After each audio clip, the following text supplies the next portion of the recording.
बिस्मिल्लाहिर्रहमानिर्रहीम। अस्सलाम वालेकुम। कैसे हैं सब लोग? ठीक हैं। आज हम बना रहे हैं धुआं दही गोश्त और उसके लिए मैंने यहाँ पे बीफ लिया है। आप मटन या बीफ दोनों में से कोई भी ले सकते हैं। तो यहाँ पे ये 3 पाव से ज़्यादा है, थोड़ा बीफ है मेरे पास। और यहाँ मैं 2 प्याज ले रही हूँ, इसमें हरी मिर्चें जाएंगी 4-5 हैं, और ये जो है अदरक है इतना 2 इंच का टुकड़ा है, ये जाएगा। बहुत ही कम चीज़ें जाती हैं इसके अंदर, लेकिन बहुत मज़े का जो है वो बनेगा। ये हमारा जो गोश्त होगा इसमें हम खड़े मसाले ऐड करेंगे। खड़े मसाले में हरी इलायची है, बड़ी जो है काली वाली मोटी इलायची होती है, दालचीनी है, लौंग है, काली मिर्चें हैं। तो ये हम खड़े मसाले ऐड करेंगे। यहाँ पे मेरे पास साबुत धनिया है और सफ़ेद ज़ीरा है, इसको हम रोस्ट करेंगे।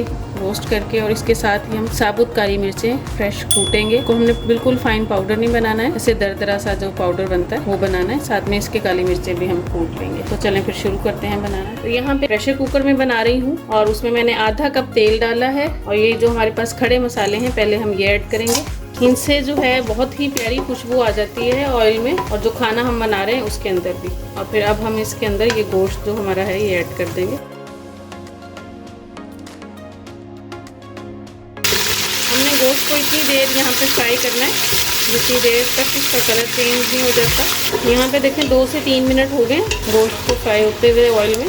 कलर भी इसका चेंज हो गया है। बहुत ही कम इसके अंदर स्पाइसेस जाएंगे, कोई हल्दी ना तो चिली फ्लेक्स जाएंगे, ना ही इसके अंदर पिसी हुई मिर्चें जाएंगी।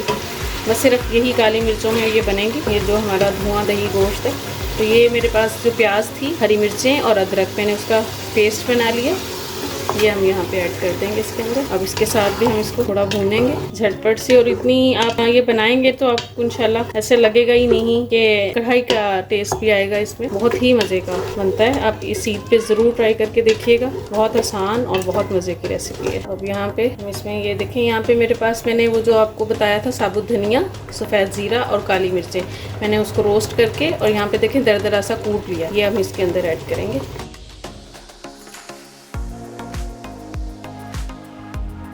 ये डालने से ही इतनी प्यारी खुशबू आना शुरू हो गई है। बस अभी हमने यहाँ पे इसमें अभी और कुछ ऐड नहीं करना है, इसको थोड़ा सा भुनने देंगे। यहाँ पे ये नमक रह गया था, नमक मैं डालना भूल गई थी। 1 टीस्पून मैंने इसमें नमक ऐड किया है। देखिए ये गोश्त जो है भुन भी रहा है, ऑयल भी ऊपर आना शुरू हो गया। अब हम यहाँ पे इसमें ये 1 गिलास से भी कम है पानी, बस ये ऐड करेंगे। ओके, हमने इसको प्रेशर को लगाना है गोश्त गलाने के लिए। और इसको तकरीबन हमने, क्योंकि बीफ है, बीफ थोड़ा टाइम लेता है गलने के लिए, 15 से 20 मिनट के लिए हम इसको लगा देंगे प्रेशर। फिर मैं आपको दिखा गोश्त गला के। अब यहाँ पे 15 मिनट हो गए थे गोश्त को लगाए हुए। अब मैंने यहाँ पे खोला है, तो ये देखिए माशाल्लाह कितना ही बेहतरीन जो है वो गोश्त गल चुका है और शक्ल भी कितनी प्यारी आई है। ये देखिए गोश्त बिल्कुल गल चुका है, ये हड्डियों से अलग हो चुका है। इतना अच्छा गला हुआ है गोश्त, बिल्कुल सॉफ्ट हुआ हुआ है।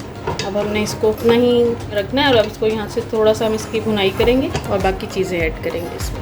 अब यहाँ पे ये देखें ये गोश्त जो है ये भुन रहा है। और अब मेरे पास यहाँ पे 1.5 पाव दही है, ये मैं इसके अंदर ऐड कर दूँगी। क्योंकि हम धुआं दही गोश्त बना रहे हैं तो इसमें दही ही जाएगी, टमाटर वगैरह कुछ नहीं जाएगा। अब यहाँ पे ये देखें हमने दही इसमें ऐड किए, दही का पानी है। इसको 5-6 मिनट के लिए हल्की आंच पे बिल्कुल छोड़ देंगे ताकि ये जो पानी है दही का ये भी खुश्क हो जाए और इसका मसाला सही से हो जाए। इतनी देर के लिए हम इसको बिल्कुल दम वाली आंच पे छोड़ कर पकने देंगे 5 से 6 मिनट के लिए। अब यहाँ पे इसको देखें पकते हुए 10 से 15 मिनट हो गए। और अब मैं यहाँ पे ये देसी घी है ये ऐड कर रही हूँ। आपके पास अगर बटर हो तो आप बटर भी ऐड कर सकते हैं। इस टाइम पे जब ऐड करेंगे तो इसका जो जायका है वो और ज़्यादा बढ़ जाएगा। और यहाँ पे हम ये 2 से 3 हरी मिर्चें ऐड करेंगे इसके अंदर। यहाँ पे ये देखें, बस ये तकरीबन जो हमारा धुआं दही गोश्त है ये रेडी है 2-3 मिनट के लिए। और बस फिर हम इसको डिश आउट करेंगे। अब इसको हम धुआं देंगे कोयले का। अब यहाँ पे ये हमारा जो धुआं दही गोश्त है ये रेडी है, इसको मैं निकाल रही हूँ। बहुत ही मज़े की खुशबू आ रही है, बहुत ही अच्छा बना है, आप ज़रूर ट्राई करके देखिएगा। अभी हमने इसको निकाल लिया। इसके ऊपर हम थोड़ी सी ये डिश आउट करने के बाद यहाँ पे हम इसमें थोड़ी सी दही ऐड करेंगे, क्योंकि ये धुआं दही गोश्त है। तो इसके ऊपर यहाँ पे दही ऐड करेंगे। सिंपल दही है, इसको हमने बीट किया हुआ था। और इसके ऊपर जो है अब हमने यहाँ पे कोई भी जो स्टील की कटोरी होती है वो, या कोई फॉइल पेपर वगैरह रख के और कोयले का दम देंगे। क्योंकि ये धुआं दही गोश्त है, इसके अंदर ये जो कोयले का दम आएगा से इसका फ्लेवर बनेगा सारा। आपने इस टाइम पे देना चाहें इस टाइम पे भी दे सकते हैं, अगर आप पतीले के अंदर देना चाहें वहाँ पे भी दे सकते हैं, लेकिन कोयले का दम ज़रूर दीजिएगा, उससे इसका फ्लेवर बहुत ही ज़्यादा बढ़ जाएगा और बहुत मज़े का बनेगा आपका धुआं दही गोश्त। इसको हम 5 मिनट के लिए छोड़ेंगे ताकि अच्छे से ज़रा फ्लेवर आ जाए।